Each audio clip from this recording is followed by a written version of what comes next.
Hey y'all, it's Chimdi. I do a lot of batch recording, so I feel like every time I start a video, it's been a really long time because I think it's actually been about a couple of weeks since I sat here and recorded a video. I just finished doing the first retreat, the first online retreat of the Timeless Wisdom Training, which is that 2-year program I told you all about. That's all about healing personal, ancestral, collective trauma. It was very powerful, to say the least. Very powerful. And I'm already very excited because I feel the ways that I'm putting the things that they're teaching us into practice.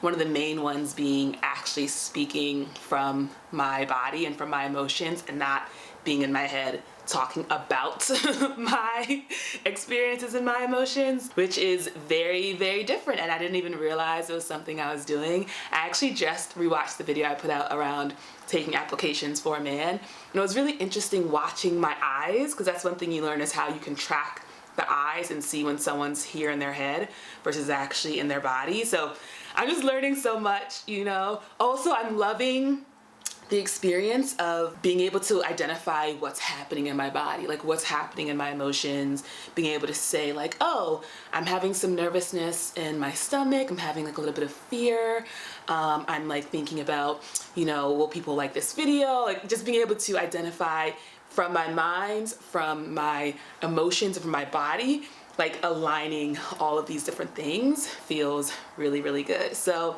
I have some things that are on my spirit. I was thinking maybe this should be a video cast, but I really just want to talk to you all, so maybe it'll end up coalescing around a certain topic, and that's what I'll end up making the title of this video. But I've got a few different things I just want to touch on, and we're going to see where the spirit truly leads us. So that is this video. Go ahead and give it a thumbs up if you like it. Subscribe to see more. Join the Patreon, patreon.com/Chimdi for exclusive videos, early access, producer credit, and shout out to my producers. Y'all are the best. Love you, appreciate you. So let's go ahead and jump right in. Taking deep breaths is one of the things. Taking deep breaths and returning to my body is one of the things that I am incorporating into my daily practice. So the first thing I want to talk to y'all about, the devil. Satan. Ooh, the concern. The concern. And I want to feel bad for laughing because I know like fear really is a very intense emotion. A lot of the times overwhelming fear is what causes us to freeze trauma and have that energy frozen in our bodies for sometimes our entire life, because it can be too much for us to handle. And I know that for a lot of people, the way they are taught about God is from a lens of fear. One thing I now have as a sort of filter when I talk to people is when they describe their faith and their love through the lens of I'm God-fearing. That kind of signals to me like, oh, there's a level of inquiry and exploration of this person's personal relationship to God that's only gone to a certain level and hasn't gone to that level kind of past some of the conditioning that we're given in traditional religious institutions. And so it was just so interesting when people watched the tarot video that I made with my friend, and they were just like, girl, Satan is coming for you through the cards. And it was just so interesting because I know where people are coming from. They're coming from a place of love. They're concerned. They're genuinely concerned, which is very beautiful to be concerned from someone, like for someone on the internet who you don't have like a personal relationship with. They're very concerned, and they're just like, hey, either I've been through this, I've had my own really terrible, scary experiences with this. Maybe they know someone who has, or maybe they just have been taught and believe so thoroughly that the devil can get you through cards that they're just like, I care about her and I need to look out for her and tell her. When I received those comments, I was just like, this isn't aligned with my belief system, but I appreciate you because I know you're coming from this good place. But it really makes me want to, and I just feel like it's such a big topic and such a meaty and arguably thorny, like a lovely rose topic, where I need to update you all, my audience, in terms of where I am with my faith journey. Because I don't know how often this is the case, but sometimes I wonder if folks are bringing their own faith structure, their own belief systems, and assuming that I believe the same thing. And so when I do or say something outside of what they understand to be true, they're like, hey, hold on, wait a minute. And I understand, because, you just want people to be okay. And, if you've been taught that truly you kind of deviate and do something else, it literally leads to eternal damnation. Like, that's no joke. And I would want to, if I believed in that, I want to save someone from that too, So I fully get that. But I do feel like it's worth updating. And I feel like it can be summed up very simply in that God is love, God is everything, and that's it, really. So, and I think what's tough is that everyone has their own relationship to God, and everyone has their own level of inquiry and exploration. And so often we are taught to take what other people say, whether it's our parents, whether it's churches, religious institutions, the Bible, books, resources, and instead of having a personal relationship with God, we say, well, this is what this external thing says about how I should feel and be with God. That I'm going to use that and actually override or replace how I actually have experienced God in my life. And often it's because the alternative is to be, like not belonging to your family, not belonging to your community, like excommunication, shame, guilt, fear, like all of these things, right? And so because we're always balancing being who we are and then belonging in our community, if we're told like, well, you have to believe and say and do these things, and if you don't, you won't have a family, you won't have love, you won't have connection and community.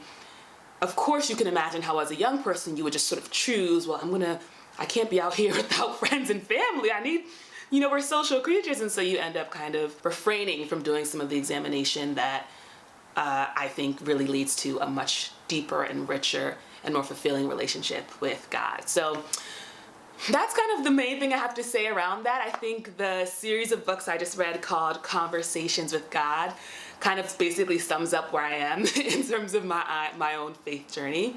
And if you feel called to read that book, then you will read it. The way, when I first read book 1, the way I described it to a friend was, how when you're raised Christian, there's all this stuff that like doesn't really make any sense, but you can't really talk about it because if you do, it's like, and you do believe in God, it's just like some of that stuff, you just like, wait, how does that? Like, I feel like Conversations with God is the book that's like, yeah, there's a reason that shit don't make no sense. Does that sound like me? Does that sound like the God that I am? Come on. And you're just like, yeah, I thought that was weird. I thought that was odd. But I know it's just such a sensitive topic, and everyone has their own relationship to God and to their own faith. But I just wanted to share that because I think folks are very concerned, and they're concerned from their own understanding of their faith, and so they want to look out for me, and I appreciate that. But I also think it's worth examining sort of, I believe that, you can't really make people do or believe things. So I always think it's interesting when folks feel or are compelled to say, hey, you actually should do this or that instead, and this is the right way to do anything, I'm reading this great book. I feel like I talk about it all the time. It's called Happy Pocket Full of Money, and I've actually read it all over, but I'm rereading it. And one thing it talks about is how, and this is something that Conversations with God talks about too, but how the idea of right and wrong is constantly shifting, and it literally can shift from year to year. It can shift from city to state. It can shift from country to country. And stuff that was cool or celebrated 20 years ago is now the worst now, and stuff that we love, now in a couple years will be like, what? That's what y'all used to do? Just like basic stuff, right? And so it's really tough to tell other people and to really, hold yourself to this thing of like, this is what I should or shouldn't do, because realistically that's coming from a society that will shift on the drop of the dime. And so it's a complicated thing. It's a lot to get into, and I want to be really sensitive because I know for some folks there's just a lot of fear. There's a lot of fear wrapped up in it. And one thing I've really appreciated from the last long weekend of being in the online retreat, we explored so many different people's relationship to fear and just processed in real time and held space and witnessed for them in real time as they explored their fear. And when you get to that like really early fear spot, like when you have the trembling and you have that feeling and you have like like it is really, really, really intense. And often we talk about fear, but we're not actually accessing our own fear when we talk about it. And so I just want to be really respectful of people, because I know that, you know, being triggered is not a light. I think like in our political culture, when someone says, oh, I'm triggered by something, people don't really, there's like different levels of taking that seriously. But I'm more and more understanding that when a part of someone's deep frozen pain is activated, that's very, very intense. So I'm being very intentional about how I talk, because I don't want to be out here triggering people, genuinely. So that's like the main thing I wanted to share. I'm gonna check the time to see how far we've gotten. Okay, we're like 11 minutes in. I feel like I could talk about, that's pretty intense, but I feel like I could talk about like maybe 1 or 2 more topics. Well, speaking of fear, and this blonde look, so I actually am doing this blonde because I saw this gorgeous gal and I was like, yes, because I've never had the blonde where it's all the same level. And I saw this gorgeous photo and I was like, let's try to create that. So that's what I'm going for. And I'm gonna be traveling soon. So if you watched my live, then you already know that I'm gonna be traveling to South Africa, to Cape Town, which I'm very excited about. One of my best friends lives in Cape Town. I'm gonna be meeting up with another friend and we're just gonna be having a really great time, and I'm really excited about that. But I actually have mixed feelings, because I've been to Cape Town before, and one of the things that really, really, really was hard to presence was how evident the racism, you know, and the remaining effects of Jim Crow, of apartheid, how evident it is in the culture, and how it forces me to confront the role that I play as an American, as a foreigner, as a traveler, as a tourist, you know, participating in these systems, benefiting from these systems, at the same time, you know, having the sort of psychological trauma that comes with seeing like my brothers and sisters being treated unfairly just for the color of their skin. I welcome the opportunity to sort of continue to remain in my body and continue to presence myself, and really, to the extent that I can, take in what I'm experiencing and not just block it out. Because I am the kind of person, it's very easy for me to get overwhelmed by what's happening in our world. So I'm very selective about what I choose to bring in. And one thing that we were challenged to do from this past weekend was, instead of just saying, you know what, racism is a whole lot, it's overwhelming, I'm just not going to engage at all, instead consider, you know, being active in terms of like, what is our responsibility, what is our ability to respond to these challenges, because often, you know, just awareness really is the name of the game when it comes to solving a lot of these things personally and in the world. So I'm looking forward to seeing how that trip goes. I know it's just going to be like a really fun, beautiful time. I'm rarely on Instagram, but I'll get back on Instagram just to show off my fancy life in Cape Town. So that'll be really cool. And of course, I'll create some videos out there too, so y'all can see that. I'm feeling my body. I'm feeling this sort of like, I'm feeling like my heart is pounding pretty fast. I'm feeling like an excitement to see how people respond to this video, but also a little bit of fear, thinking about the comments around faith and my religion and all of that. My eyes are kind of moist. It's not like tears, but it's like, I think I'm just kind of activated. Yeah, and I have like sort of this nervousness, you know, like in the center of my body. Whew. And I'm not trembling, but it's like that step before, you know. And I'm also feeling just very, very, very grateful that I have had the chance to practice feeling my body, feeling my feelings, expressing them, that I've got a container, a 2-year container, while I'll continue to explore and develop and deepen these skills. I'm feeling really excited about what kind of content I'm going to start creating, how I'm going to start showing up differently on my channel as a result of more awareness of myself.